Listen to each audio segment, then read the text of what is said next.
Boa noite. Podem me ouvir? Todos escutando? Eu sou o Rodrigo, faço parte do Colégio São João da Cruz e do Sistema Monte Carmelo e vou ficar responsável pela parte 2 desta aula, né, deste itinerário que a gente passa pela arquitetura da inteligência. Durante a aula 1, o professor Márcio, que também é diretor do Colégio São João da Cruz e do Sistema Monte Carmelo, explicou aos senhores um pouco sobre como, afinal, nós deveríamos atingir a prudência, principalmente para uma criança. E a partir disso, ele foi desenvolvendo algumas questões práticas até chegar a uma certa crítica da técnica, né? Porque na sociedade atual, embora nós falemos muito de inteligência, de resultado e de verdade até, nós ficamos, às vezes, muito presos a um tipo de inteligência muito basilar, muito fundamental, mas que não é toda a inteligência, né? Que é justamente a técnica. A técnica seria uma espécie de virtude intelectual, das 5 que existem, como o seu Márcio explicou na aula passada, mas essa virtude intelectual, ela trata não de uma verdade profunda do ser das coisas, nem das causas últimas de todas as coisas, nem dos princípios basilares que regem a natureza, e nem de um agir perante a variação das coisas, né, perante a variedade. Não, a técnica, ela trata de um comportamento repetido que tem uma certa regra, né? Eu falo aqui muito na escola um pouco da receita de bolo. Então, eu tenho certos ingredientes e seguindo um caminho com esses ingredientes, né, os manipulando da maneira certa, em condições adequadas de temperatura e pressão, a gente vai ter ali o bolo feito. Ou seja, sem muito mistério, seguindo uma regra, eu tenho o bolo. Seguindo, portanto, uma receita técnica, eu tenho um resultado. Isso é virtude, porque isso se aprende, porque isso é humano, né? Um ser humano precisa ter técnica, precisa alcançar essas verdades. Mas isso não é tudo que o ser humano é. A inteligência humana, ela precisa ser capaz de não só aprender padrões e repeti-los de forma técnica e física, mas também precisa ser capaz de agir perante circunstâncias imprevisíveis. Agir perante ocasiões em que eu preciso pensar, o que eu faço? Eu nunca passei por isso antes. O que eu preciso decidir? Quais são as opções que me estão à vista? Deliberação. Preciso ir concatenando as ideias, tendo em vista certos princípios também, para que eu chegue, a partir desses princípios, a algumas conclusões. Tá, então, para atingir determinado bem, eu devo ir por aqui. Depois por aqui, então por aqui. Então, consigo ter uma boa escolha, uma boa decisão. Isso não é técnico, isso é prudencial. Além disso, a gente tem mais 3 virtudes intelectuais, além da técnica e da prudência. E essas 3 são virtudes mais especulativas. São elas a ciência, a sabedoria e o intelecto. A última, o intelecto, ele é um pouco mais, digamos assim, costumeiro e natural aos homens. É a virtude quase que inata no homem de seguir princípios fundamentais. Sempre que nós agimos segundo certos princípios. E ainda que nós tomemos decisões erradas, às vezes a gente está seguindo o princípio certo. Por exemplo, quando um guloso come mais do que devia, ele está procurando um bem naquilo. Claro, o modo como ele procura aquele bem é desordenado. Ou seja, ele não foi prudente, mas ele seguiu certos princípios que estão no intelecto dele. Essa é a virtude intelectual do intelecto, literalmente isso. Essa é a virtude intelectual do intelecto. Onde eu tenho princípios, como eu devo seguir o bem, eu devo evitar o mal, eu devo seguir certa razão para agir. Então, existem certos princípios universais nas coisas. A verdade não é mentira. Uma coisa não pode ser e não ser ao mesmo tempo sob o mesmo aspecto. Por exemplo, essa taça não poderia estar intacta e quebrada ao mesmo tempo sob o mesmo aspecto. Impossível. Então, essas regras, digamos assim, fundamentais da realidade, elas estão justamente consistindo, construindo a virtude do intelecto. Mas quando a gente vai para outras duas virtudes intelectuais também especulativas, que são a ciência e a sabedoria, essas duas definitivamente não são inatas. Elas precisam ser desenvolvidas. E hoje, o mundo prega e fala muito de ciência, né? Da necessidade de um método científico para que eu adquira certas verdades ditas científicas. Mas mesmo o método científico, hoje, ele é como que reduzido a uma certa técnica. Ou seja, é como se ciência virasse receita de bolo, entende? Eu vou seguindo aqui com alguns ingredientes que me estão à vista, eu vou manipulando ali uma realidade em certas condições de temperatura e pressão, e assim como eu faço um bolo, eu faço ciência. Por quê? Por que isso acontece? A gente poderia colocar a culpa, né, dessa, digamos assim, tecnicialização do mundo, ou do tecnicismo como um todo, na falta de duas virtudes intelectuais, que são a prudência e a sabedoria. Então, das 5, eu disse que o mundo está cheio de técnica, tem pouquíssima prudência, ou pelo menos na formação dos homens, né? Há pouquíssima prudência nisso. A ciência é exacerbada, mas acaba sendo contaminada pela técnica, digamos assim. A sabedoria é ignorada e o intelecto, na verdade, ele é quase que inato no homem. Então, isso não seria exatamente um problema. O problema é que, com os princípios certos, se faz errado, se pratica errado, justamente porque falta a prudência. Ou seja, é como se das 5, a técnica tivesse tomado todas as outras, seja aniquilando duas, a prudência e a sabedoria, seja contaminando com si mesma as outras, que é no caso do intelecto, com princípios certos que geram práticas erradas, seja no caso da ciência, que passa a ser uma receita de bolo. Entende? Bom, para que a gente vá aos poucos recuperando isso, eu preciso voltar ao que é o homem. Quando a gente tem dúvida de se o caminho que está sendo trilhado é o certo, eu preciso voltar à origem. E para uma formação integral do homem, a origem é o próprio homem. Não o próprio homem como se ele fosse o centro do universo, né, como se ele fosse a origem de todas as coisas, a fonte primordial da realidade, não isso. Mas o próprio homem como se fosse o meu primeiro objeto de trabalho, digamos assim. A educação tem como objeto a formação do homem. Então, que eu volte ao homem. O que é ele? Entende? A técnica, em certa medida, a pergunta técnica para a educação, ela faria o seguinte: como com esse homem eu vou chegar a esse resultado? Entende? A pergunta prudencial e filosófica para a educação não é essa. Não é como chegar a determinado resultado apenas. Mas sim, o que é este com o qual eu vou trabalhar? E a partir deste, eu posso pensar no meio e eu posso pensar no fim da educação. Mas eu preciso parar e olhar para a origem primeiro. E isso porque eu começo justamente com esse objeto que é o próprio homem. Como trabalhar as almas? O que eu quero das almas? Bom, antes, o que é a alma? Entende? O que eu quero de um corpo? Antes, o que é o corpo? Como ele funciona? Da mesma forma, na educação integral do homem, precisa se preocupar com sua origem, que é o próprio homem. Para isso, eu poderia trabalhar aqui a esfera mais apetitiva do homem, né? Ou seja, como o homem deseja, como o homem quer, como o homem escolhe e decide, como o homem delibera mesmo. Mas hoje, também nos baseando justamente no título, né, no tema desse itinerário, que é a arquitetura da inteligência, eu quero saber como o homem intelige.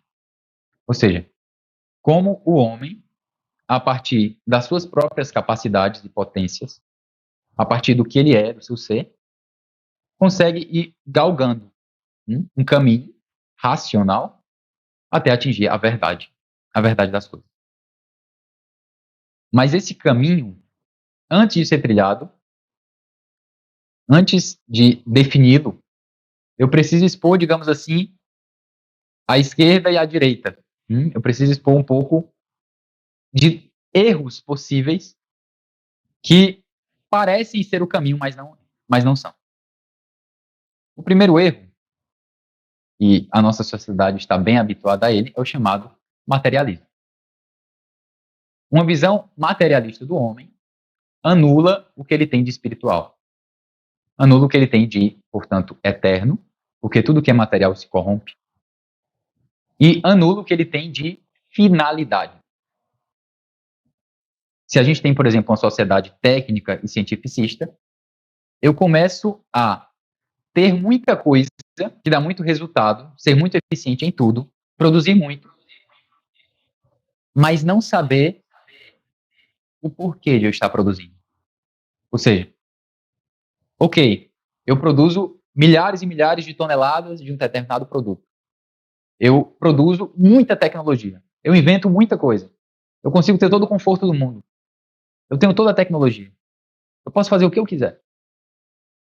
Mas para que eu sirvo? O que é ser feliz? Quem sou eu? Por que estou aqui? Por que os outros estão aqui? Qual a minha relação com o mundo? Tem um mundo técnico e científico demais e pouco prudencial e sapiencial, ou seja, da segunda e da quarta virtudes intelectuais, ele vai ficando sem um porquê, sem um fundamento. E por isso eu preciso voltar ao fundamento. Portanto, o materialismo, que é o primeiro erro que a gente está tratando aqui, por anular o espírito, né, por anular tudo que pode transcender a matéria, ele fica sem alma. Ele fica como um zumbi. Essa é a sociedade materialista. Ela é um zumbi. Um homem materialista, embora tenha alma, obviamente, ele parece não tê-la. Né? Ele age como um zumbi e ele vaga.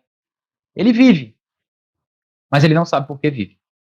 Ele não sabe de onde vem, nem para onde vai. Ele só vive. Entende? Isso é um zumbi. É um errante. Do outro lado, a gente tem uma sociedade, ou, na verdade, a sociedade moderna consegue juntar os dois erros. Então, eu falei do materialismo, mas nós também temos uma sociedade espiritualista, no mau sentido da palavra. Um espiritualismo, digamos assim, sem realidade. Onde eu vivo certas ideias que não se concatenam com o que eu sou. É como se eu quisesse viver de forma materialista e tivesse várias ideias que eu não aplico na realidade.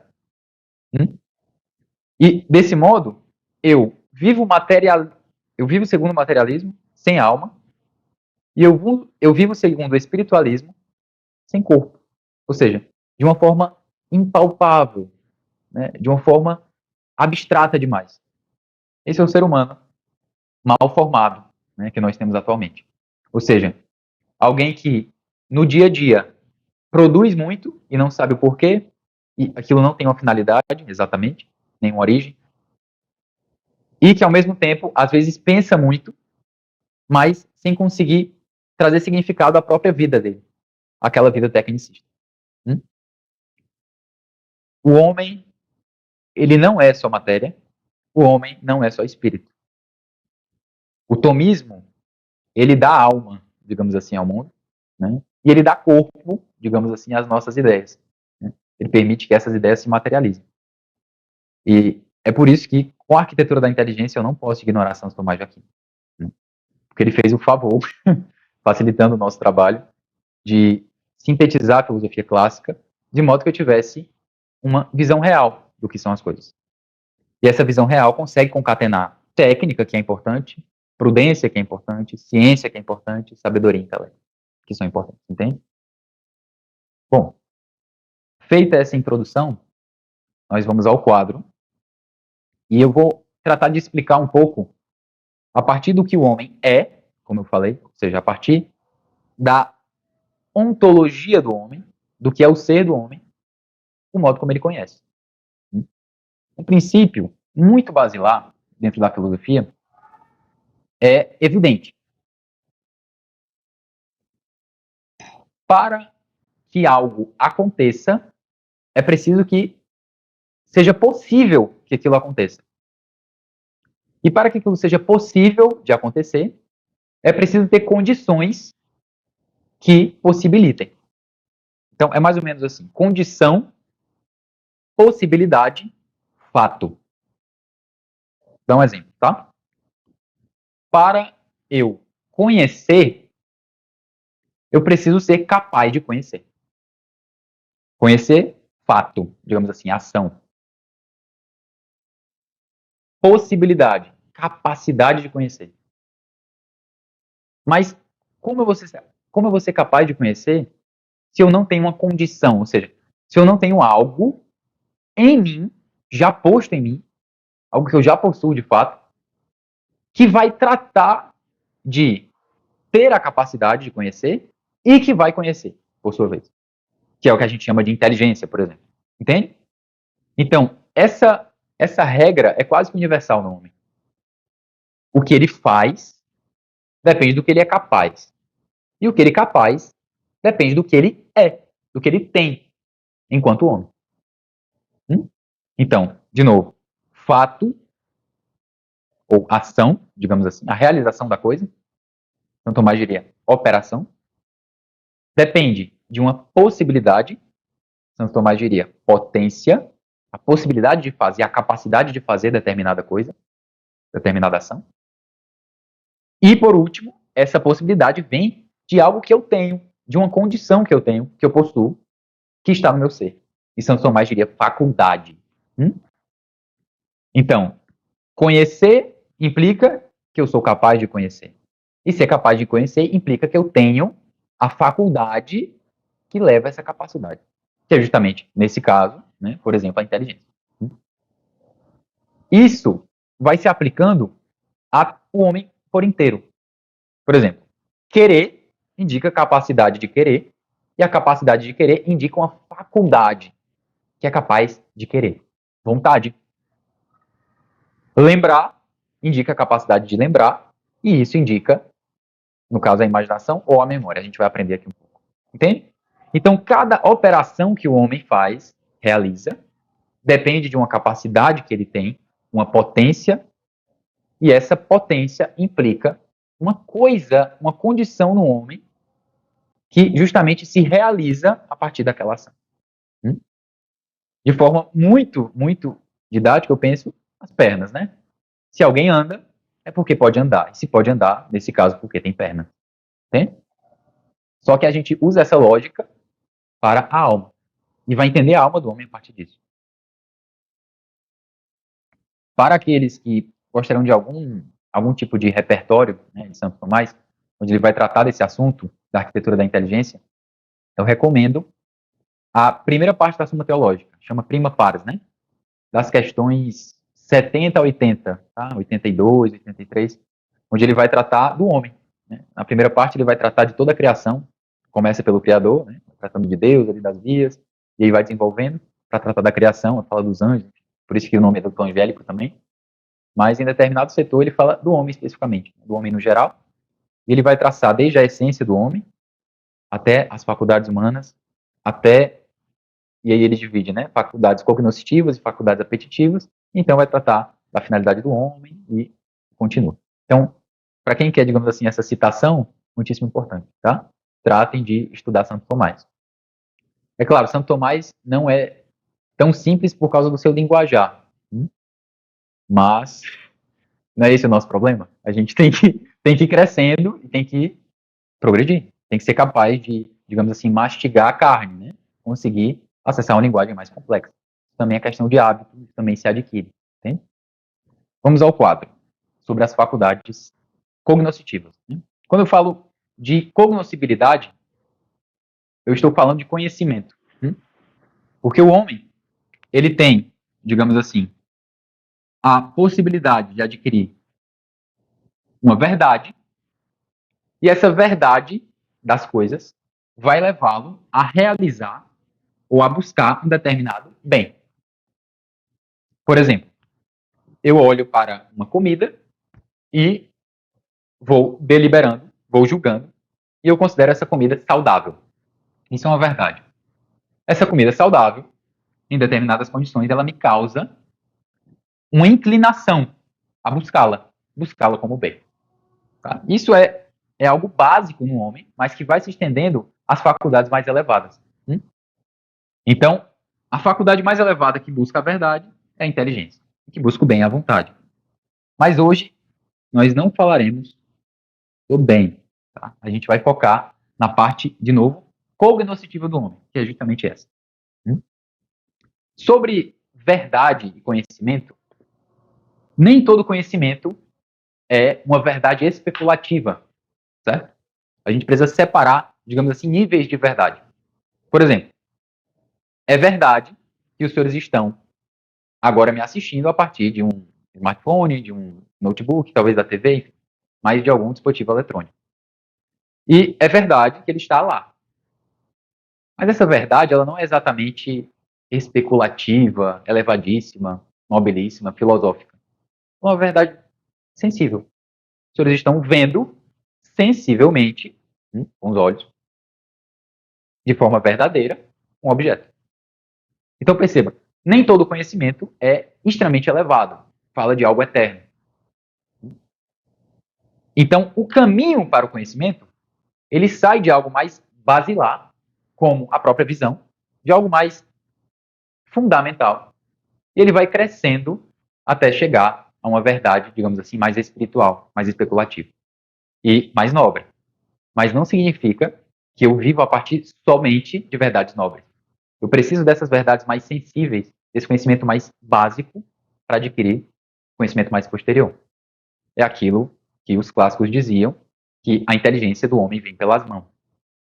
Não é que vem literalmente pelas mãos, mas sim que vem pelo sensível, pelo mundo material. E, inicialmente, nós precisamos dividir, digamos assim, 3 esferas do homem. A primeira esfera, que é a mais elevada, os gregos chamavam de nous. É a esfera do intelecto. Essa é justamente a das verdades mais nobres. A segunda esfera, um pouco menos elevada, é a esfera do psique, do mundo psicológico. É o que a gente chama de mente, digamos assim. Esse seria o termo mais moderno para chamar. E a terceira esfera é o que a gente chama de sarx. E esse é justamente a esfera corpórea, esfera do corpo. Sarx quer dizer carne, literalmente.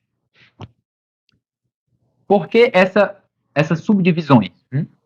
Não porque o homem está literalmente dividido nessas 3, como um dedo está dividido do outro, não.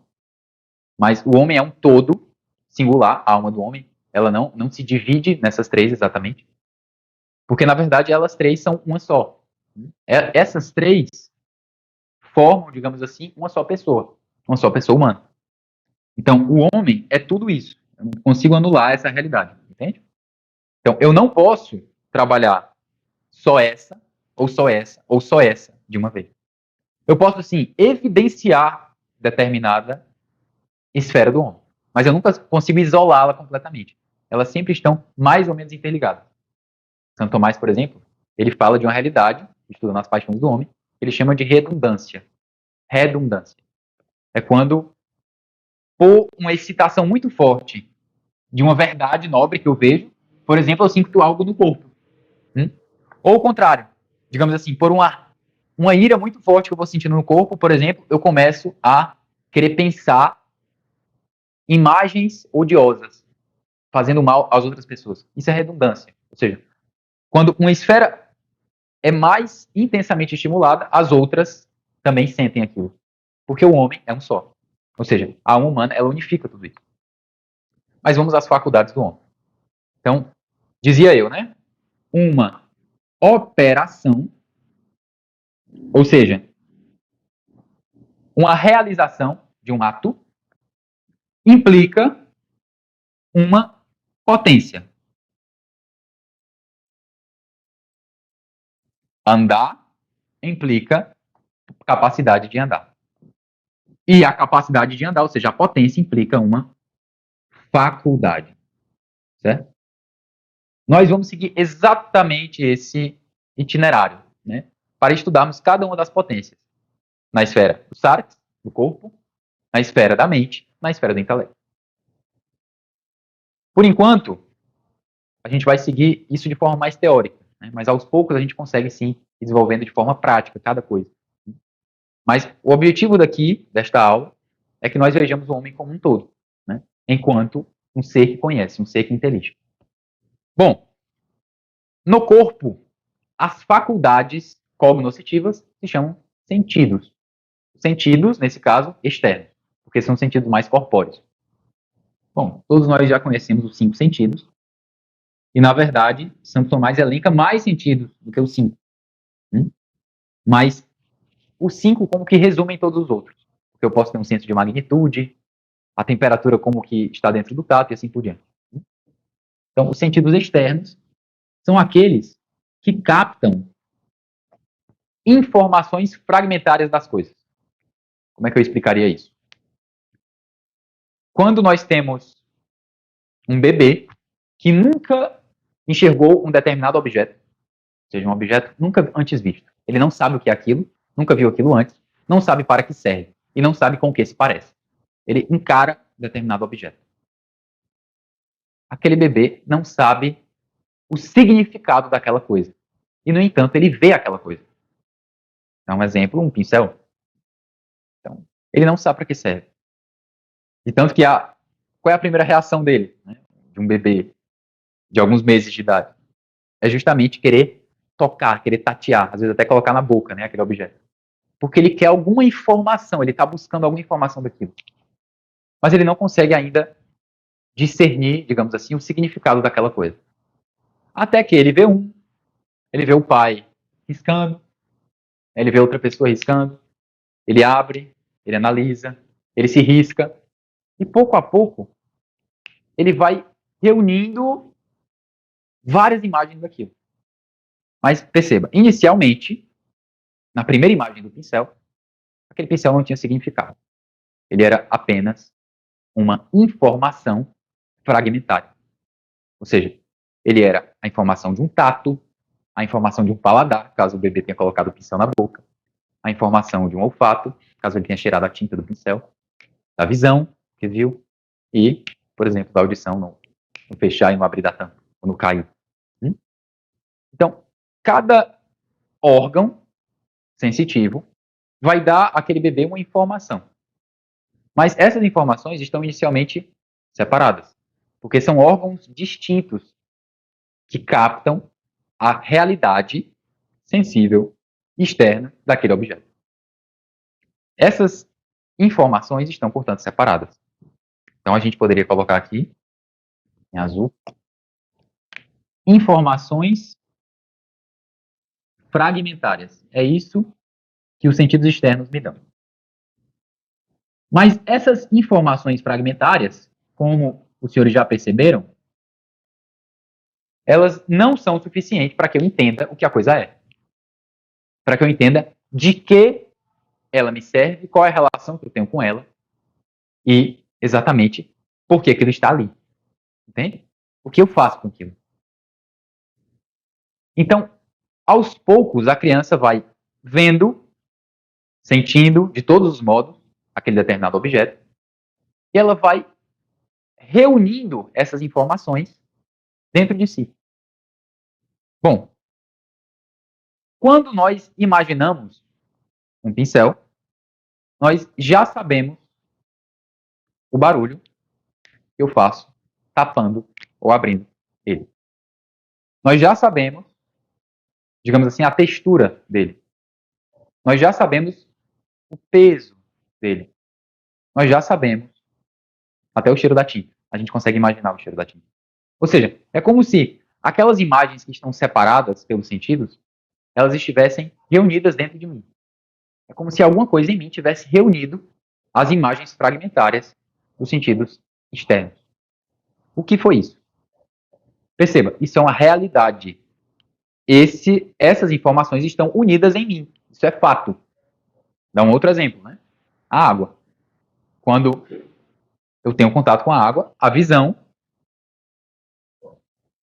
o que capta, portanto, a imagem visual daquela coisa, é diferente do que capta a imagem, digamos assim, tática da coisa. A textura. É diferente do que capta o paladar e assim por diante. Mas essas coisas estão unidas em mim.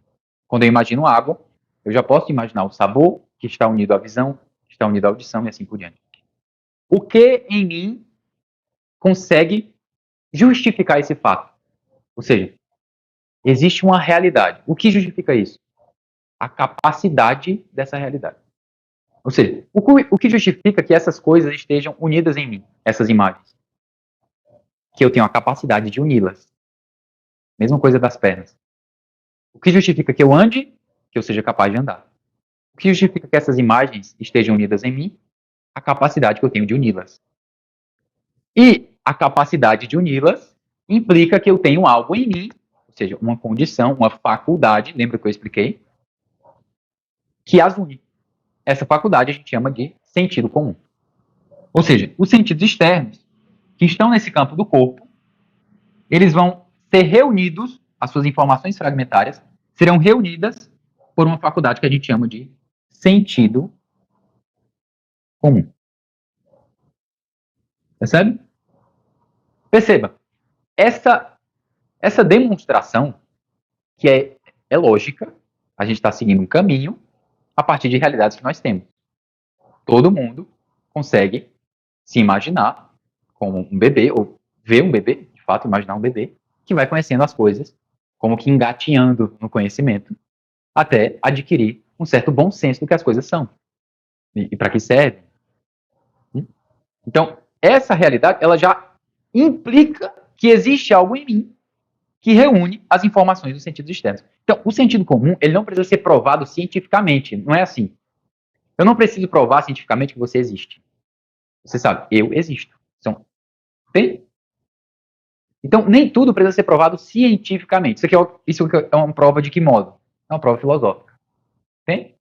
Por que isso existe? Porque é fato que essas informações estão unidas.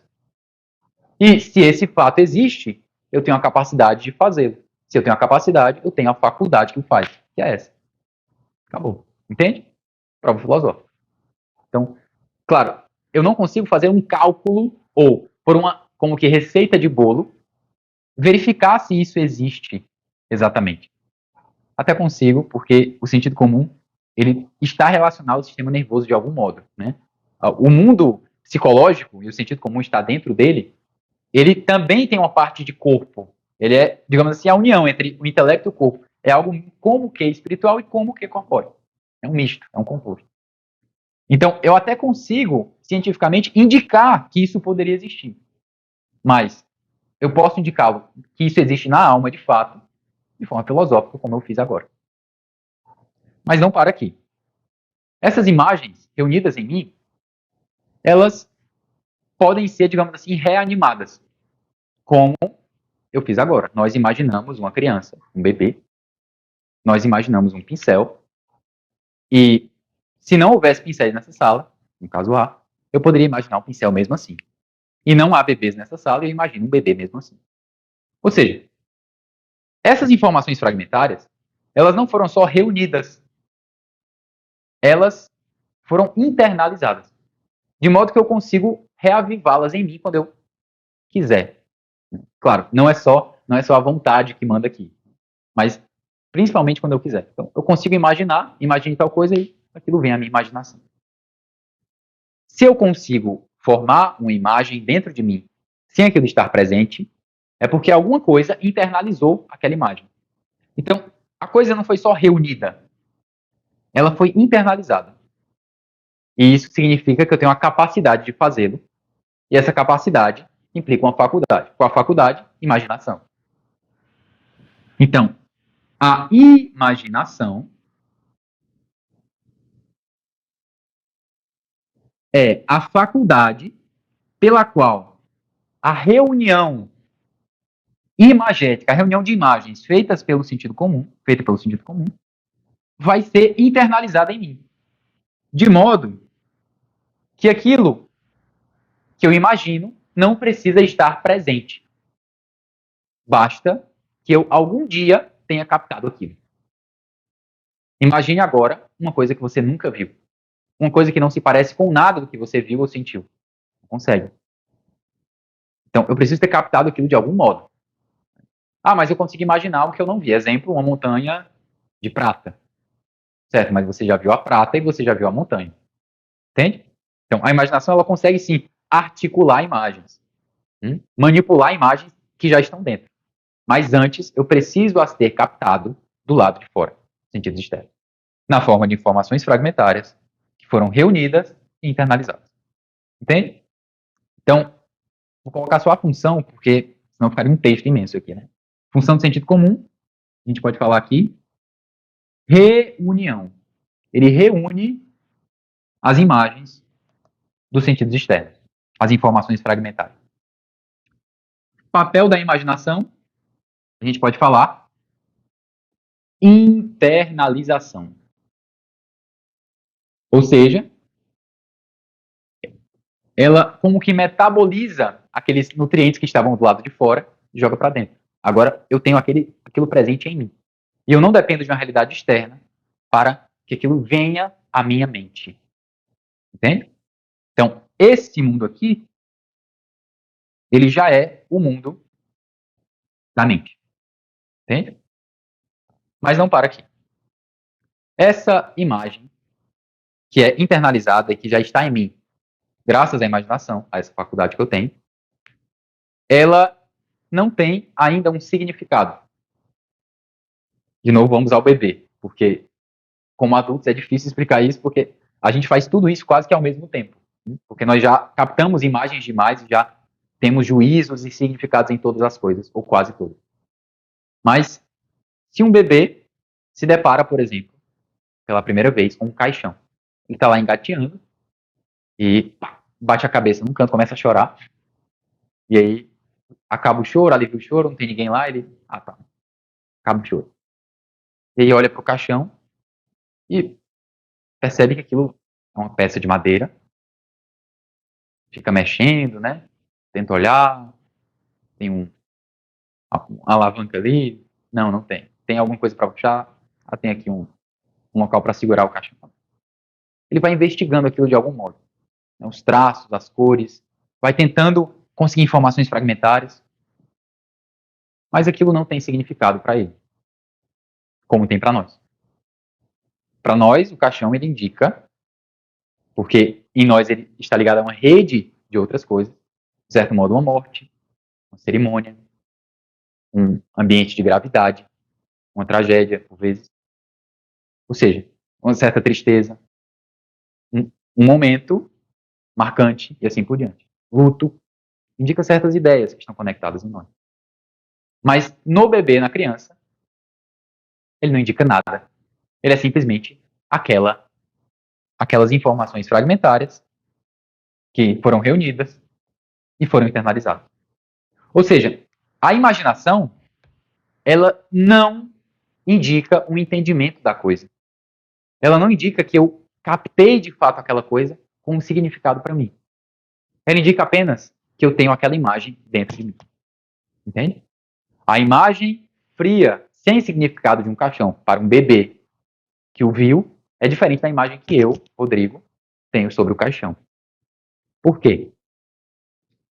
Aí aqui nós entramos numa faculdade que a gente chama de cogitativa.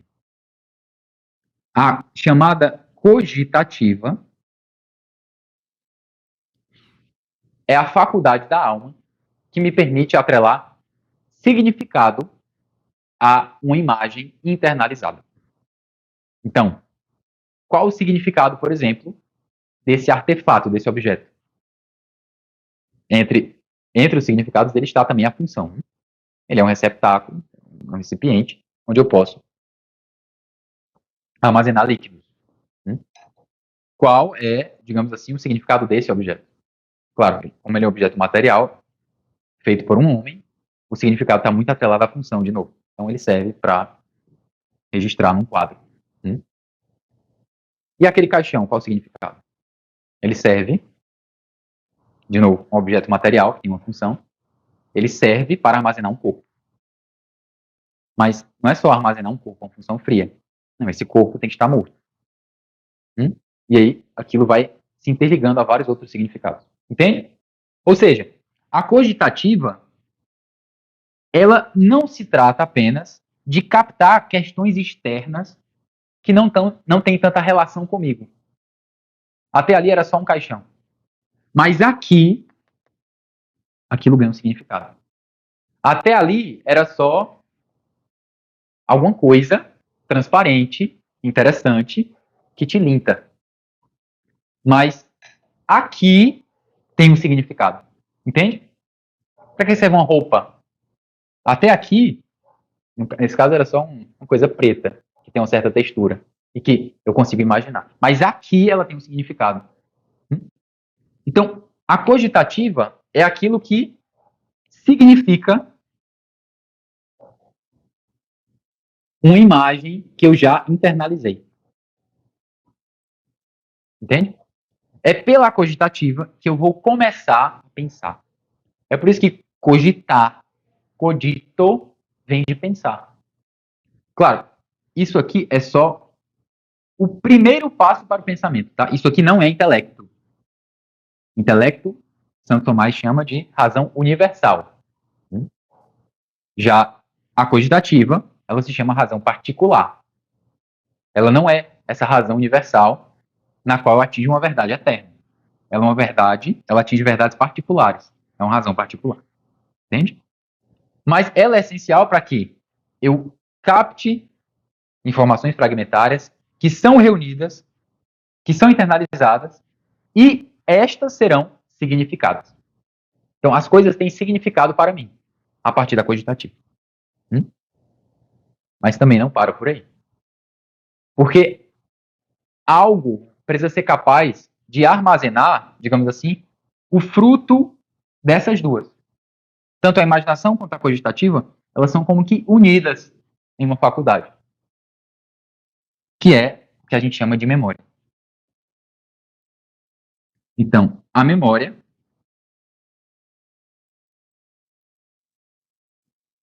vai tratar de reunir a imagem interna ao significado que essa imagem interna tem. Entende? A memória, portanto, ela já tem um certo entendimento armazenado nela. Quando eu lembro de algo, eu já lembro daquilo não só como uma imagem, simplesmente, mas como algo que tem um certo valor. Entende? Tem um peso para mim. Tem um certo entendimento daquilo que eu vivi, ou que eu entendi. E assim, a memória, ela é um arcabouço que vai me permitir começar a comparar as diferentes lembranças, as diferentes coisas que eu conheci, que eu signifiquei a partir dessas imagens. Vou dar um exemplo. E agora, voltando para o conhecimento, né? Existe um significado, mas voltando para o conhecimento enquanto verdade das coisas e coisas comparadas. Eu sou um ser humano. Eu conheço outros seres humanos. Mas imagine que eu não tenho essa palavra, ser humano. Não a tenho. Não existe linguagem naquela época, né? Claro, provavelmente sempre existiu linguagem, né? Mas supondo um mundo onde não havia linguagem. Então, havia um homem, homens que eu digo seres humanos no geral, e eu olho para um, olho para outro, convivo. Sentidos externos captam essas informações, o sentido comum reúne as informações que eu tenho desses homens, que são internalizadas. E eu vou criando um significado. Ah, aquilo é um homem. Ah, esse é um homem. Mas eu não tenho a palavra homem ainda. Aquilo é parecido com aquilo, que é parecido com aquilo. E na memória, ao lembrar dessas imagens, que são homens, mas eu não tenho a palavra homem ainda. Importante, tá? Não tenho a palavra ainda. Vamos supor esse mundo sem palavras. Eu vou comparando essas coisas que eu vi. Eu mesmo, que sou homem, mas eu não tenho a palavra, repito, com outros homens. E vou comparando e eu vou percebendo certas semelhanças. Essa comparação, ela só pode ser feita porque eu tenho memória. Porque a memória me permite comparar diversos elementos que não estão presentes externamente, mas que foram internalizados pela imaginação e foram significados pela cogitativa. Ou seja, eu vou comparando, vou percebendo semelhanças e vou chegando a uma certa, entre aspas, regra. Existe ali uma natureza semelhante. Entende? Natureza de homem. Eu olho para certas plantas, ou melhor, certos seres vivos que fazem fotossíntese e tá. E vou observando que eles precisam da luz do sol, que eles precisam de água, que eles vão crescendo, que eles não têm olho, que eles não se movem exatamente. E eu vou como que julgando. Ah, essa é semelhante a essa, que é semelhante àquela. E imagina que eu não tenho a palavra planta. Eu não tenho ainda a palavra planta, certo? Mas eu já consigo, por causa da memória, fazer comparações. Fazer certas comparações. Mas perceba, sem a palavra, sem a linguagem, sem o verbo, eu não consigo captar aquela realidade de forma tão profunda. Eu não consigo dizer, ou pensar mesmo, isto é homem. Que tem dois homens na sala, né? Além de mim. Então, isto é homem, isto é um homem, isto é um homem. Eu não consigo fazer isso porque eu não tenho a palavra. Então, dentro dessa estrutura de pensamento, tá? Eu não estou falando de estrutura de pensamento que eu penso, estou falando de como o homem pensa, que a gente chegou até agora. É preciso ter palavras, literalmente palavras, para que eu vá concatenando imagem com significado, com um arcabouço que junta a imagem ao significado. Entende? Então, só uma pista, tá? A gente vai tratar disso em próximas aulas. Mas a linguagem é essencial ao homem. Porque, naturalmente, no modo que ele tem de pensar, ele já precisa se utilizar de palavras. Entende? O homem é um animal verbal, no sentido de palavra. Ele precisa disso para pensar. E, bom, viver sem pensar não é viver. Então, ele precisa disso para viver. E para ser o que ele tem que ser. Entende? Para se realizar enquanto homem. Mas também não para na memória. Porque nós não chegamos ainda no intelecto. O homem, até a memória, ele ainda está tratando de um conhecimento do mundo. Um conhecimento que não é universal, mas é particular. Se trata de coisas particulares. Mas a cogitativa aqui, ela vai retornar. A cogitativa, ela não só significa as coisas que estão na imaginação. Não. Ela é como que um juiz que vai julgando as diferentes imagens significadas na memória e ela vai fazendo diferenciações. Ah, então esses elementos pertencem àquele grupo, homem. Aqueles elementos pertencem a outro grupo, plantas. Aqueles a outro grupo, objetos inanimados. Aqueles a outro grupo, animais no geral. Aqueles a outro grupo, números. Enfim, ele vai agrupando diversas realidades e vai fazendo esses conjuntos que têm semelhanças, que têm certas distinções, e ele vai pensando, cogitando o que é diferente, o que é igual, o que é semelhante. Ele vai fazendo isso. E existe uma separação que a cogitativa faz que é extremamente interessante, que é a seguinte. Ela separa o que é essencial do que é integral do que é acidental. A lousa está ficando pequena, mas chegamos lá.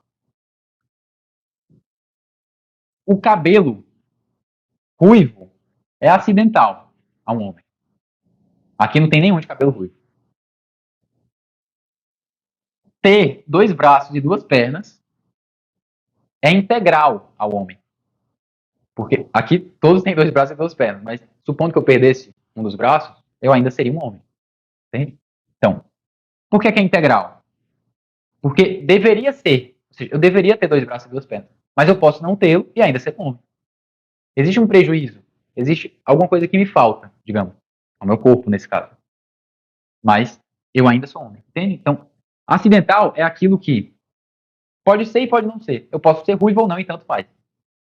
Integral é aquilo que eu deveria ter, me convém, mas não é essencial. Ou seja, se eu tiro aquilo de mim, eu ainda sou homem nesse caso.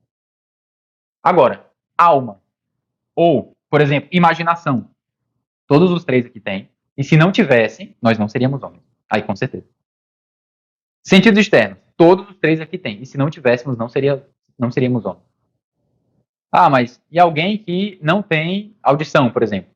Não tem visão, não tem paladar, não tem olfato, não tem... Opa, tato todo mundo tem. Eu poderia não ter nenhum dos 4, os outros 4, mas o tato pelo menos eu tenho, tá? Então, é aquilo que o Santo Tomás fala, né? Todos os outros sentidos são uma espécie de extensão do tato. Então, se eu não tenho tato, eu não sou homem. Em que sentido isso? É porque o sentido externo do tato, ele é essencial ao ser vivo.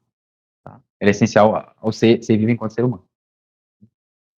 Ah, eu estou em coma, portanto eu não sinto, eu não consigo usar o tato. Ok, você pode não usá-lo, mas você tem aquela capacidade, entende? Então, a faculdade do tato é essencial. Não só isso. Então, perceba, eu vou criando certas características que são essenciais. Como eu falei, os sentidos externos, a imaginação, a vida. Ah, existe um homem ali, mas ele não tem vida. Tá, então aquilo não é exatamente um homem. Como eu falei do cachorro, ele é um morto. É um homem morto, não é exatamente um homem. Há algo que falta ali e que aquilo deixa de ser o que é. Entende? Então, essas características essenciais vão sendo como que listadas pela cogitativa na memória. Ela vai analisando, comparando e vai listando o que é essencial. E a partir do que é essencial, ela vai chegando ao que a gente chama de intenção. Então, a cogitativa, eu tiraria daqui, né? Porque são as características essenciais. Mas só para não confundir. A cogitativa, ela vai entregar o que a gente chama de intenção. Deixar até uma letra diferente. E de novo, porque toda aula eu falo. Essa intenção é com S, não é com cedilha, tá? Estou falando da intenção aqui em outro sentido. Né? Vem de intentio, que é o conjunto de características essenciais de uma coisa. Então, tem vida, é racional, tem que ter sensibilidade, etc. Né? Tem que crescer, tem que ter corpo, pronto, tudo isso faz parte do homem. E essa intenção, ela é então entregue a uma faculdade. Mas essa faculdade, ela é um pouco distinta de todas as demais. Porque, até agora, eu estou tratando de homens singulares. Ou mesmo de um homem interno. E eu precisava de imagens. Os sentidos externos precisam captar imagens. O sentido comum reúne imagens. A imaginação internaliza uma imagem. E me permite, ainda que aquela coisa não esteja presente, que eu a imagine. A cogitativa significa aquela imagem. A memória armazena o conjunto de imagem com seu significado em si. Depois volta à cogitativa, compara imagens. Mas a inteligência não faz isso. O que a gente chama de inteligência é uma faculdade que não trabalha com imagem por si mesma. Ela trabalha de forma indireta porque precisou de todo esse caminho. Mas por si mesma, a inteligência simplesmente capta a essência de uma coisa. Ou seja, homens, informações fragmentárias, reunidas, internalizadas, significadas, armazenadas, comparadas, entregues como intenção, no caso as características essenciais da inteligência. E a inteligência capta uma verdade simples. Homem. Essa verdade, claro, ela está sendo expressa por uma palavra. H-O-M-E-M. Homem. Mas poderia ser qualquer outra palavra. Né? Por exemplo, outro idioma. Isso é uma palavra convencional. A questão aqui é que a palavra é só um instrumento. Ela é só o meio pelo qual eu estou me referindo a alguma coisa. Mas imagine o que está por trás dessa palavra. O que que está por trás de homem ou de ser humano. Essa coisa que está por trás do ser humano é uma essência, é um modo de ser que significa, que faz referência, digamos assim, a uma natureza humana. Essa natureza está presente em cada homem. E se eu sei, ou se eu fico sabendo, existe um homem ali, eu já sei o que ele é. Por exemplo, eu já sei de tudo isso. Eu já sei do que lhe é próprio. Eu já sei do que lhe pertence. Ou seja, o modo que a inteligência capta, o modo de ser das coisas, permite a ela saber sem a imagem. Saber sem ver. Ela sabe porque ela entende a essência da coisa. Entende? Isso é inteligência. Onde eu consigo conhecer as coisas de uma forma elevada tal que eu não preciso exatamente de imagens, porque eu já captei a essência daquela coisa. Claro, qual é a questão aqui? É que eu só vou captar a essência que está na inteligência. E aí, bom, coloquei um verbo para cada, né? Quase.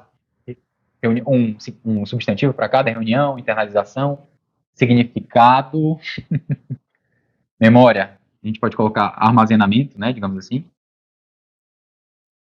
E eu vou precisar colocar um último para inteligência, que, na verdade, o próprio nome dela já carrega.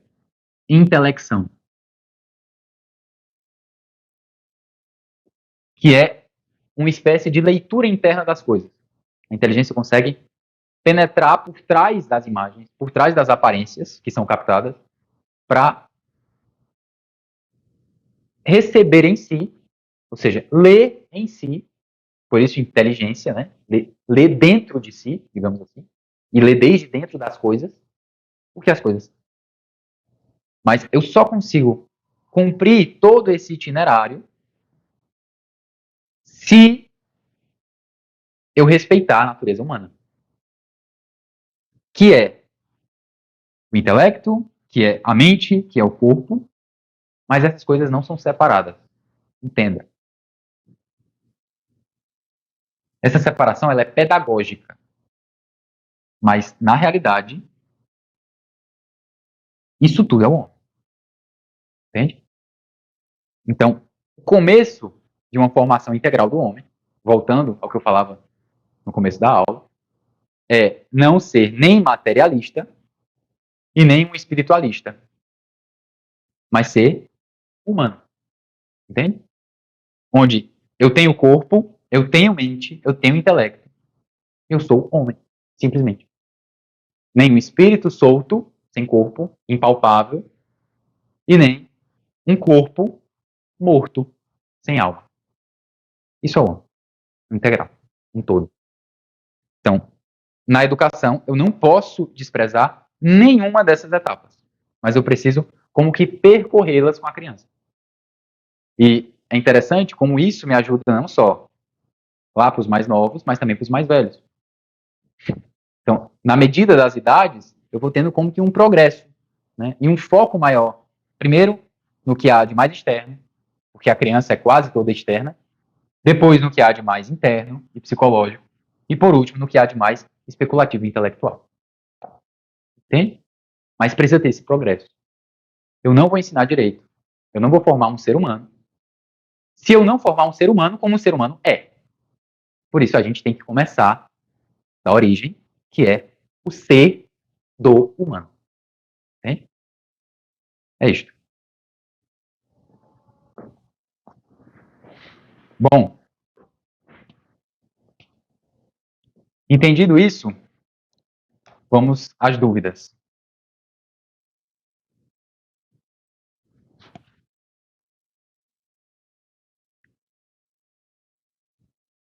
Estão chegando aqui.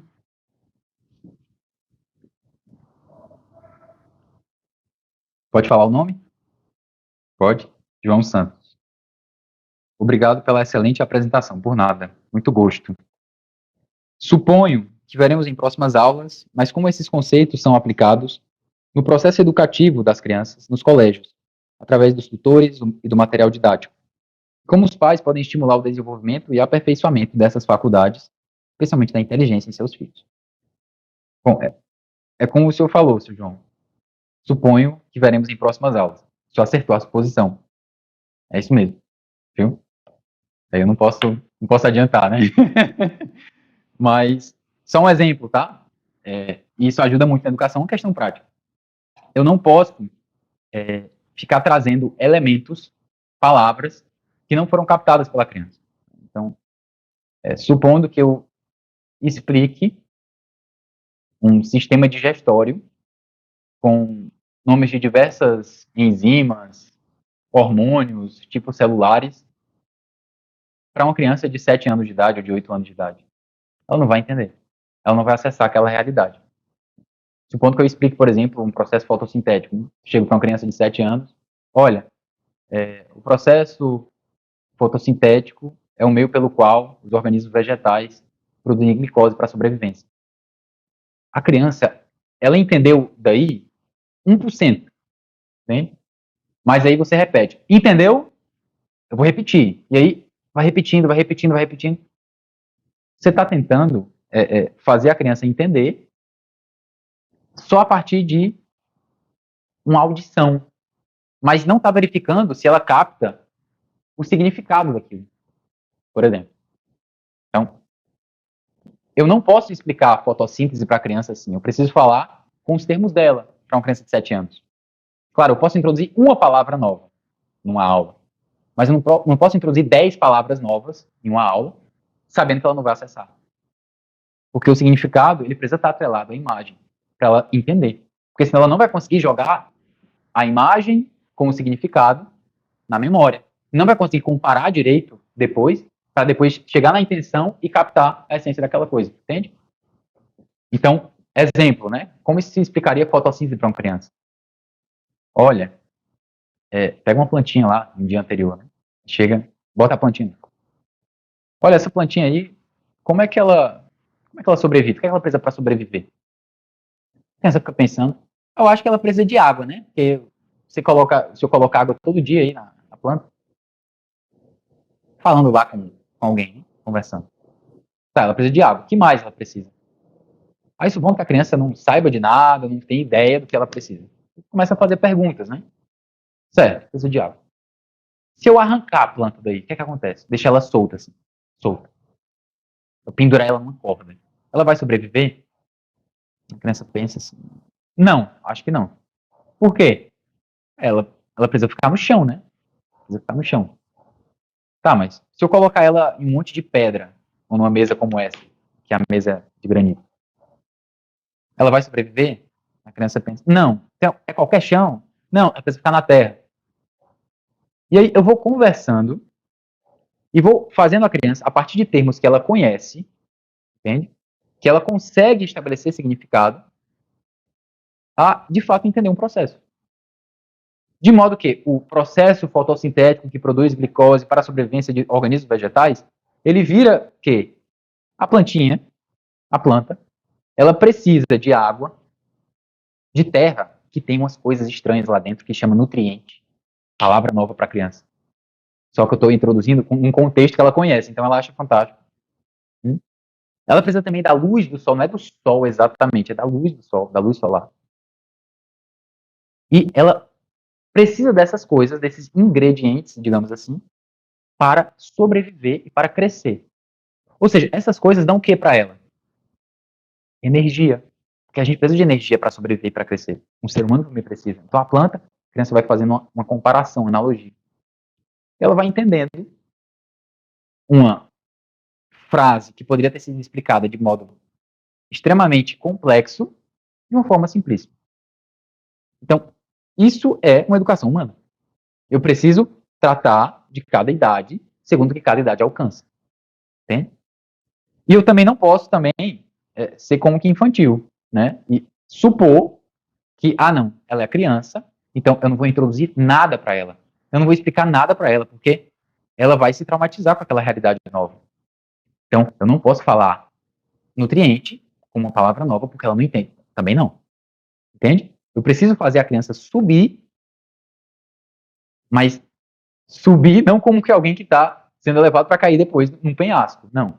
subir como alguém que está galgando a partir de uma escada no topo, como que a gente viu aqui. Entende? Então, isso, por exemplo, é uma dica prática, né? Mas tem muitas questões práticas que a gente precisa refletir à luz disso aqui, à luz dessa estrutura do que é o homem, entende? Então, de novo, o senhor está certo, o senhor supôs certo. A gente vai ver nas próximas aulas, não tem como eu cessar esse assunto aqui, na verdade. E esse é o que se propõe, não só esse itinerário, tá, de arquitetura da inteligência, mas o itinerário da educação. Né? Acho que foi resumido aqui. Como esses conceitos, ou seja, o que é o homem, aqui no sentido cognoscitivo, são aplicados no processo educativo das crianças, através dos tutores e no material didático. Então, falou de escola. Aí depois, como os pais podem estimular o desenvolvimento e aperfeiçoamento dessas faculdades em seus filhos? Falou de casa. Isso é educação.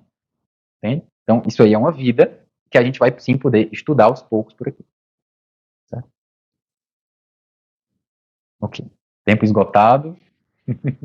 Vou só lembrar aos senhores que nós daremos uma pausa, tá, nesse itinerário da arquitetura da inteligência.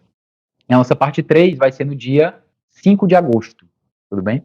Vai dar uma pausa por um bom tempo. Voltamos no dia 5 de agosto, se Deus quiser. Muito bem, vamos terminar com a oração. Em nome do Pai, e do Filho e do Espírito Santo. Amém.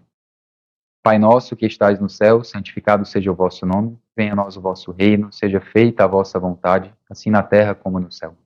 O pão nosso de cada dia nos dai hoje. Perdoai-nos as nossas ofensas, assim como nós perdoamos a quem nos tem ofendido.